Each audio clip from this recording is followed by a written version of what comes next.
Hello and welcome to the webinar. This webinar we have specifically kept for answering your questions, the tough questions which we all have. That how do we navigate in this market? Right? And we have Mr. Devang Shah, Head of Fixed Income with us to answer our question. So Devang, I think the biggest question in any investor mind right now is that if you look at the market, and we have all been talking about good macros of India, right? We are the fastest growing economy in terms of GDP. Our corporate are doing very well. The corporate leverages is low, and fiscal deficit is quite comfortable. Fiscal consolidation is at the right path. So all these things, I think everyone is quite aware of.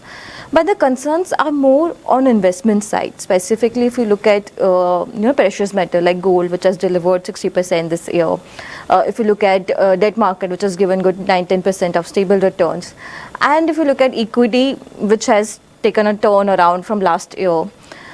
How do someone, if who is looking for an investment, look at this good macros and try and transit it to a solution where he can generate a wealth? Shrika, you rightly highlighted. I think these are some of the questions, but there are other multiple questions which investors have at this point of time. And it is a market full of uncertainty. So first of all, you spoke rightly about that there is significant positive around the macro story in India. And I should probably say that both the policymakers, be it RBI and government, have done a huge, I would say, influx of measures in this year. And collectively they work together to ensure that we avoid the impact of tariff, because tariff has been an overhang, and after in the last 12 months the overall impact and tariff rate increased from 25 to 50 odd percent since the last 3-4 months. We started seeing some impact on growth. So they want to cushion the growth in the economy, and the policy makers have done a good job. But the question arises across is one, first of all, if you look across at gold and silver, the point is or the dilemma is that at this point of time, will it continue to shine? Our perspective at this point of time is that what are the drivers which led to gold and silver to outperform? The general consensus view across is that central banks started buying. Okay. The second point across is that people want to probably diversify away from dollar assets. These are the two big themes which has led to a significant run up in gold prices. What we need to look at is one, when you're talking about diversify away from dollar, why people are looking or questioning around that we want to move away from dollar. The themes are that probably US will go into recession very soon.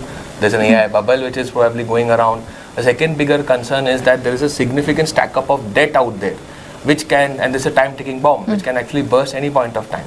But if we look across at US debt to GDP, it is around 150, 120 odd percent. There are many other economies or from peripheral regions like European debt. If you look at Japanese debt to GDP, they are all hovering around similar levels. In fact, China's reported debt to GDP is around 89-90%, but do you know there's a lot of local government debt which is stacking up there.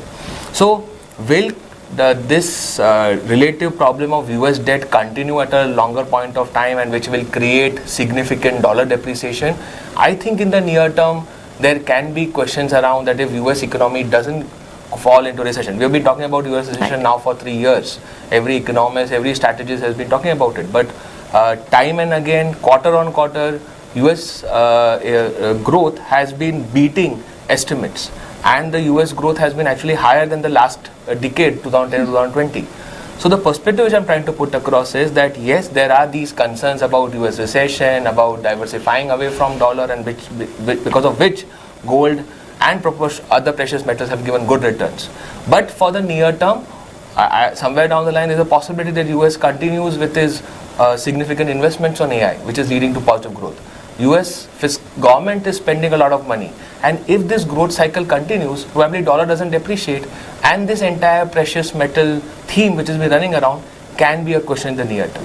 The second point which you spoke about is that if Indian macros are so strong, why is not our asset class, specifically equity, delivering? We need to also look at what delivered returns in the last 12 months, specifically across various regions and various asset classes. So precious metals, as I explained you, this being the I would say the reasons why they delivered was more of de-dollarization. Other emerging markets and developed markets also, we saw equity outperforming Indian equities, and the reason has been, I think, two themes. One, there was a massive fiscal expansion in some economies. If you look across at like Germany, if you look across at Brazil, there's been a significant fiscal expansion which has been done by government out there. When it comes to India, as you rightly highlighted, and rightly so, we are doing a fiscal consolidation. Now, a fiscal consolidation generally is not looked across as very pro-growth. It is on a medium-term perspective very good. But for the near term, that impetus which Indian economy was getting since 2020, 2022 to weather through COVID uncertainty and other environment, I think it's from a incremental perspective is reducing. The second thing which was missing in India probably, which led to, I think, our equities not performing, was this overall AI theme. Right. You look at markets which have done well, China, you look at Korea, all of these markets have given phenomenal returns in the last 12 months is because they have worked upon on certain AI-oriented companies and stocks which have given humongous returns. So the point I'm trying to put across is, yes, there was a lot of cushioning around by policymakers through measures like rate cuts, GST cuts, tax rejig, all kind of benefits to ensure the economy weathers through this volatility of tariff. But I think the themes which were missing for the last 12 months were specifically fiscal expansion and AI, which probably led to some underperformance. The third aspect is again spoken about is on debt. Yes, I think 2 years, 2022 to 2024, debt didn't perform well. But if you look at the last 18 months, debt has given good returns. Our perspective is largely we are at the fag end of the rate cycle, and incrementally from here on, I think people should start looking at other aspects of asset classes.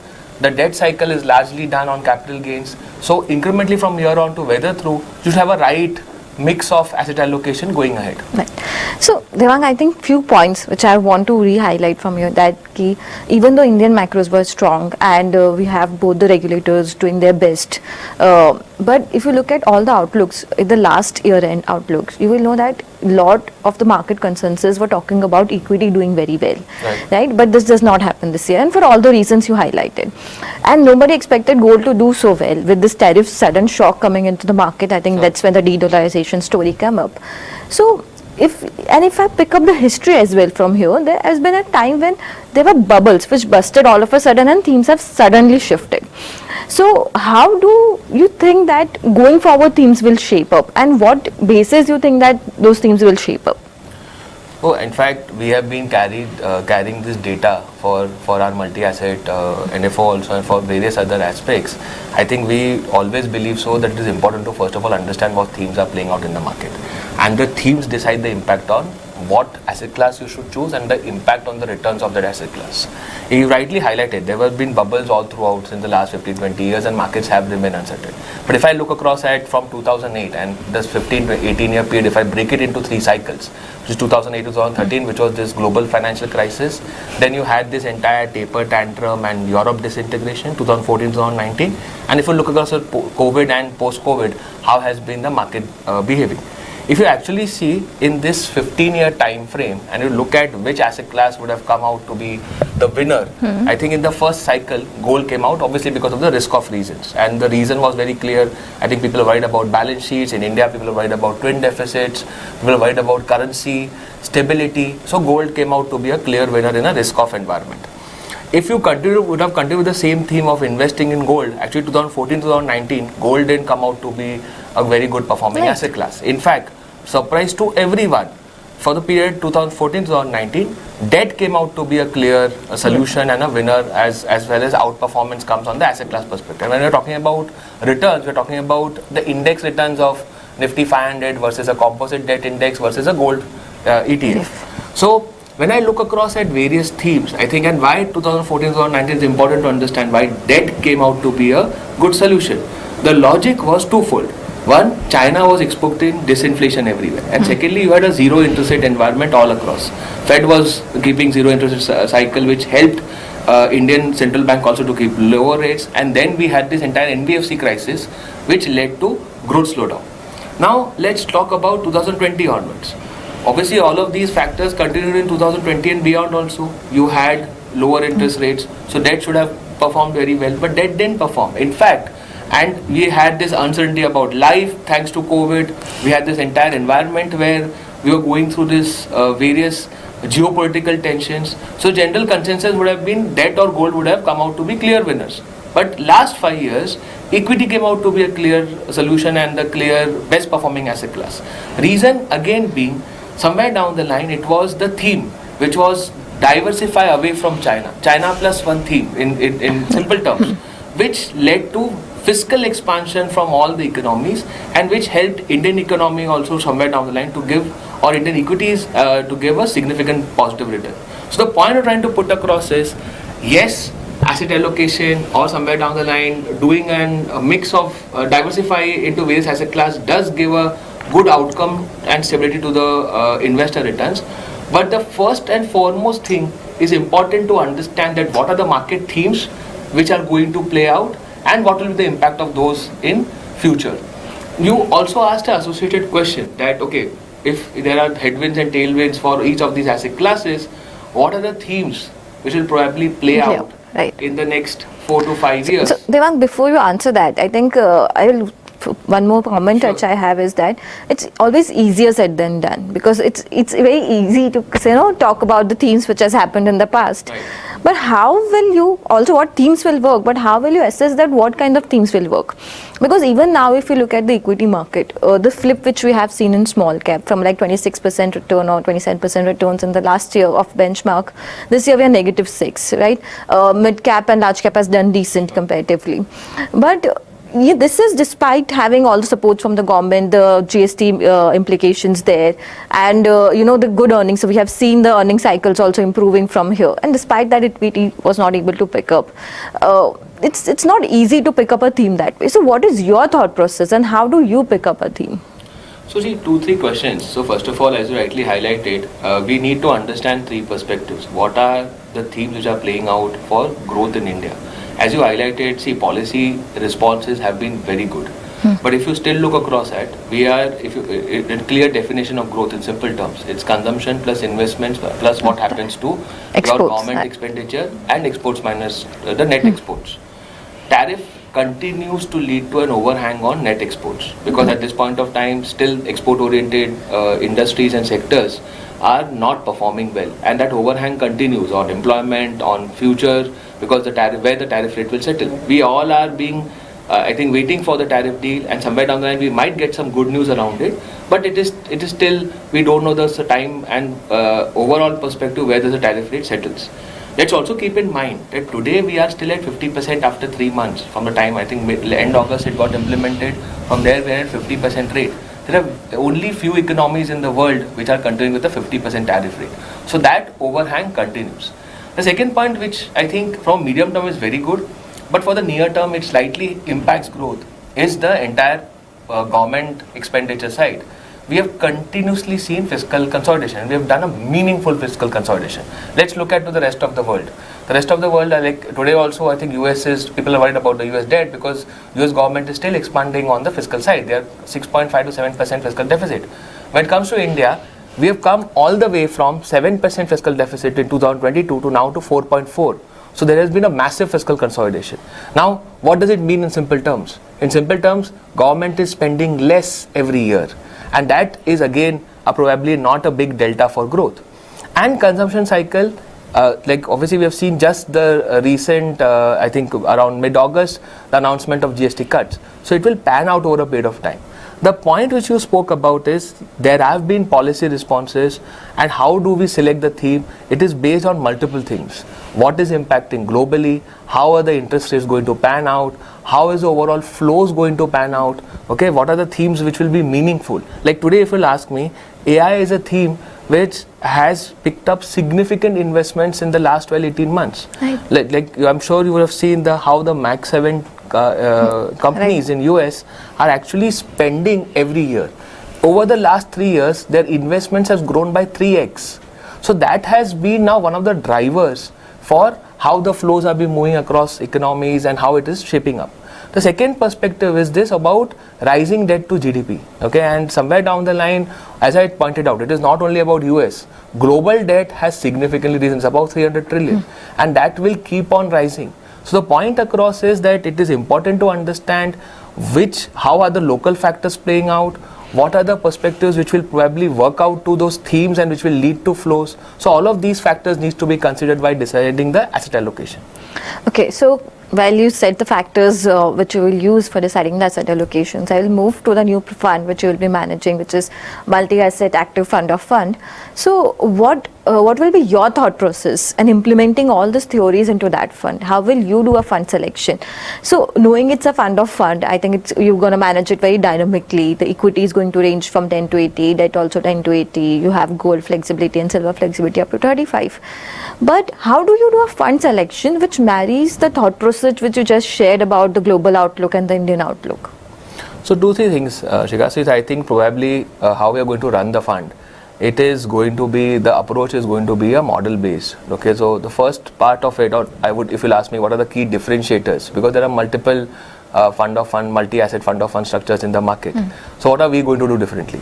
I would say there are 3 big key differentiations. As you first highlighted, is that we believe so that we have a significant wide flexibility to maneuver among various asset classes depending on the market environment. Supposedly, if we are significantly having a view of a negative outcome on certain asset classes, we will significantly reduce our exposures there. Secondly, the point across is that we will be running using a model which we have been using for our various strategies, like our balance advantage fund, like our multi-asset fund. We will be focusing on those, the model which helps us in deciding the core allocation among asset classes, which is equity, debt and precious metals. It gives us a band of around 3 to 5% depending on various market environments. This model we have been backtesting since 2018 and we have been using it for our, as I told you, for our live strategies from 2021. So I think that would be the core for running the fund. Obviously, we have also set up an internal committee which is probably chaired by a CIO, which has me as head debt, we has our equity counterpart Shreyas as the head equity, head product, various fund managers from various sectors to understand how should we not miss on any narrow themes. So if there's a broad market recovery, if there's a certain sector push from government, or there are certain news which impact certain sectors, we'll try and capture all of these through the internal committee. So there will be I would say an 80% or 75% allocation based on the model, which will be our core allocation, which will be giving us the allocation for various asset classes, and then there will be this 25% more nuanced tactical allocations to various narrow themes on the basis of our understanding about overnight events, the policy changes, sector themes, which will probably be the core differentiator.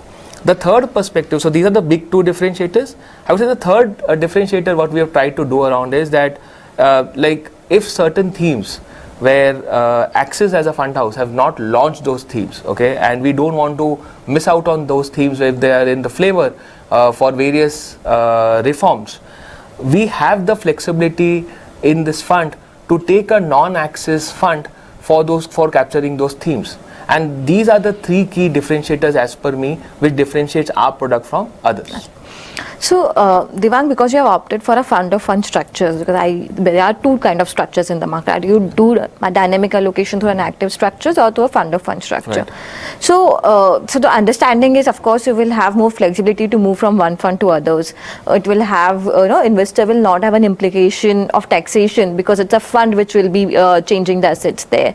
And taxation benefit of having it, if you hold it for 2 years, the taxation is 12.5% kind of. But over and about that, for an investor, instead of doing a diversification at their end, why they should come to you through these structures, apart from this taxation benefit and, concerns? So Shikha, see 2 perspectives. One is, as you rightly highlighted, is the overall piece on taxation. Like if I'm an investor, if I want to switch from, example, a small cap investment to a precious metal investment, okay, it will be very difficult for me to time the market. Secondly, we have all seen that in various type cycles, various asset classes have shown stagnancy and big drawdowns. So if you time the market, you go wrong, you will actually end up paying 2 perspectives. One, you will end up paying a taxation outflow because you are probably booking profit from some asset class or vice versa, shifting allocation. Secondly, you also pay a liquidity cost. So all of these can be significantly managed through a fund of fund structure with the logic that you need to hold your investments for minimum 2-year period. So our perspective is that a fund of fund structure, why it helps investors like you and me, is that it somewhere down the line allows the investor to dynamically have an asset allocation and reap the benefits of various market environments with an understanding that his investments, if he wants to take the tax benefits, should be there for minimum 2 years. So these are the, I would say, the key benefits of using a fund of fund structure. So we have some questions from the investors here as well. So I think one question of the investor is that would you prefer a single asset or a diversified approach there? I think you answered a big part of it, but for the benefit of everyone, can you answer it? See, I think we have time and again we have seen that a single asset allocation significantly leads to at times it can definitely give good returns on a longer term perspective. In fact, we have done that work since 2011 to 2025. I think if we look across at each of the asset classes, which is equity, debt and gold, and again I'm talking about index returns, okay, we see what is the outcome is, as per us, is that if you use an asset allocation like a one third in each of these asset classes, or some ratio around 65-35, the outcome on returns is not significantly different, but what the benefit which the investor gets is that his risk is significantly reduced, and what we try to capture it by a standard deviation or the volatility. When we saw individual asset classes gives almost 1.5 to 2x the volatility of an asset allocation, I think the way to go across in such uncertain times where you have a tariff overhang, where you don't know when this AI bubble will burst, when you have a time-ticking bomb in a US debt perspective, I think a disciplined outsourced asset allocation to a model-based fund will help you to significantly protect your downside risk. Thank you, Devang. There's one more question, and I think this is the question which even I have in mind, is that what's your biggest concern, kind of? And I think I'll put it in a way that what is a red flag which you see in the market? Because let's say, for example, last year when the small cap did very well, there was a lot of talks in the market, and I think a lot of people have tried and addressed it also, that is it the peak of small cap and should we move out of it or not? So this kind of concern comes up for every asset class, which is touching his all-time high. I think this is a concern right now for gold and silver also. So what are the red flags you see in the market, which helps you take a call that I need to move out of this asset class and look for a better opportunity? So see, our view at this point of time is that somewhere down the line this year, okay, because we have a tariff overhang, okay, as you rightly highlighted, precious metals have given a phenomenal return over the last 12 months, both gold and silver. Large part of the debt cycle is behind us. First of all, we need to address the investors that this probably year might be a year of muted returns from each asset classes, all of them probably. So it is a year, probably 2026, you might not see phenomenal returns in any of the asset classes. What I mean by phenomenal is 20, 25, high double digit returns. Probably we might get very muted returns from each of the asset classes. I think in the fixed income piece, I think the first important perspective which is happening is fiscal consolidation is largely done. So there is an overall hang on this long bonds demand supply mismatch which needs to get addressed. Unless until that is addressed, somewhere down the line we can start seeing some uptick in bond market yields. That is a red flag for bond markets. When it comes to precious metals, I think that there is one important data point. I think obviously we all know that central banks have been buying for multiple years, okay, but year on year the delta from central bank has not been big. It is actually the flows in global gold ETFs, which is probably like in the last 4 months, the flows which have come in global gold ETFs is equivalent to last 14 years flows. So the point I'm trying to put across is that somewhere down the line, if we don't get the similar kind of flows, people don't get worried too much about dollar and US recession, if we see unwind of it, we might see muted returns in precious metals. The equity perspective, if you'll ask me, I think valuation still continues to remain on the higher side. What we need to look across is that where the next driver for growth will come. So if you'll ask me, near term, I think even Indian markets or Indian equities can be looked as a proxy of like people are getting concerned about the AI bubble. So they want an economy which is strong on local growth, not significantly impacted by AI. I think India stands out as a good story. So near term, yes, equity markets probably might see some bit of some positive returns or some upside. But the point we're trying to put across is, as an investor, what he needs to understand is that from a medium term perspective, what are the growth drivers, and specifically for these asset classes, I think probably the flows in commodities, if they reverse, this is one of the big red flag. I think the rising possibility of fiscal expansion can be a big issue for bond markets. And on the equity side, I would say that the overall story which we will be building across is consumption and investment growth should stack up. If they don't stack up, I think the new growth drivers in India are missing. I think just to add to your bit here, and it is not just about the asset class, it's also about within what. So for example, the last 1 year we have seen few months even silver doing better than gold. So the technical calls are moving from gold to silver, or maybe technical calls like I think one of your note where you have talking about moving from long bond to more medium corporate bond kind of stories. So it is not just about the asset class. I think it is more about where in the segments you are present and when you need to shift to another segment kind of. So I think that is why a structured way of investing and doing an asset allocations and this is one of the reasons that we have seen more attraction in the multi-asset category already in the industry across the funds as well. So it's easier that somebody expert sit here and take that call rather than an investor trying to figure out between all this big macros, figuring out what are the triggers there. So you actually answered it quite well, and probably if I'll just add a couple of points here. See, you rightly highlighted, if you just look at the last 3 years, Shikha, 2023, 24 and 25, okay, and in the last 3 years you have had all of the one of the asset classes doing very, very well. Like 2023 was a year for equity, okay, but if you have invested in equity, you have not picked up small and mid cap, your returns would be half, okay, because your large cap generally gave around 18-20% and your mid cap, small cap returns would probably doubled. Then come to 2024, actually 2024 was a year for fixed income, where fixed income funds started doing very well. And again, policy reforms. We got JP Morgan flows, we got fiscal consolidation, we started seeing the rate cut cycle. So there were humongous reasons for debt markets to perform. But if you would have kept it in our money market solutions, which was generally the case in the last few years, only flows were coming in money market funds. And if you have missed the long bond rally, your returns would have been 65% of what the long bond funds gave. Similarly, in this year, I think after the tariff implementation, people were going for physical assets, because that would be the case, because people started getting worried about what will be the impact of this all tariffs and all. And the thought process was that let's go and buy physical assets. Now, physical assets can be anything. You would bought oil or anything pertaining to oil. I think somewhere down the line, your returns would have been -5 to 10%. If you have bought base metals like aluminum, copper, your returns would have been muted 6 to 12%. And if you have taken precious metals, so returns are 50-60%. So the point I'm trying to put across is that it is not only about, as you rightly highlighted, not only about the asset class, it is also about selecting the right sub-asset class. I think if you talk to investors about this, the key summary, if I want to put on what all you have spoken about, is that from the global perspective, and if you look at India, India still remains strong, right?